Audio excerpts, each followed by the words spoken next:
परमेश्वर के धन्य नाम की महिमा हो। प्रभात मनन के सत्र 1113 में आप सभी का स्वागत करता हूं। आइए आज का मनन के लिए हम पढ़ते हैं पहला थिस्सलुनीके अध्याय 5 पद 8। पर हम जो दिन के हैं विश्वास और प्रेम की चिलम पहनकर और उद्धार की आशा का टोप पहनकर सावधान रहे।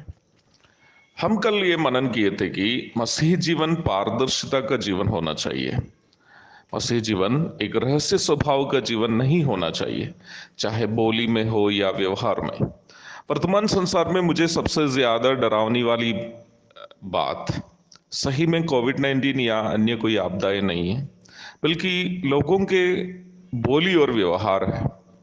बिहार में जहां मैं पिछले 23 वर्षों से रह रहा हूं, एक प्रकार मैं खुद भी एक बिहारी हो गया हूं, मुझे सबसे अधिक डरावने वाली बात लोगों की बात और व्यवहार करने की शैली है।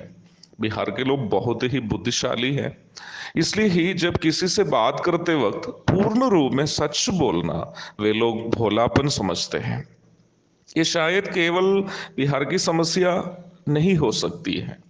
आजकल दुनिया के किसी भी क्षेत्र में इस प्रकार के लोगों को हम मिल सकते हैं। लोग शायद ठगे जाने का डर से भी पूर्ण रूप में किसी विषय में सच नहीं बोलते होंगे। मेरे जीवन में मुझे जो भी लोग ठगे हैं वे लोग मेरे दुश्मन नहीं थे, परंतु वे लोग थे जो दोस्त होने का बहाना करते थे। तो क्या मैं उन लोगों के कारण आज सच बोलना छोड़ दूं? कभी नहीं, क्योंकि मैं दिन का हूं।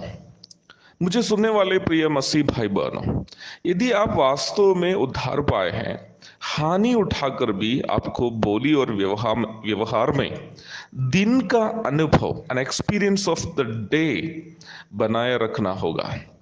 दिन में सब दिखाई देता है, सही और गलत, सच्चाई और झूठ सब प्रकट है। मसीह जीवन पारदर्शिता का जीवन होना अनिवार्य है। आपकी बोली और व्यवहार में कोई अंतर नहीं होना चाहिए।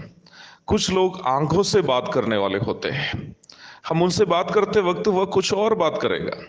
जैसे ही हमारा सिर मुड़ जाता है, वो अपनी पत्नी को नहीं तो पत्नी पति को आंख से इशारा करता है कि उनका मतलब कुछ और था।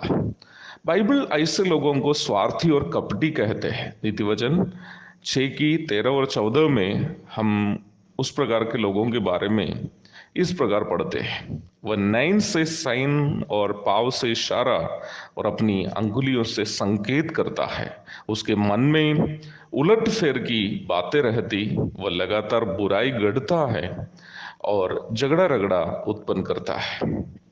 वास्तव में हमें करना क्या है? नीति वचन 4 की 24 और 25 में हम इस प्रकार पढ़ते हैं, तेरी आंखें सामने ही की ओर लगी रहे और तेरी पलकें आगे की ओर खुली रहे। अपने पांव रखने के लिए मार्ग को समथर करे और तेरे सब मार्ग ठीक रहे।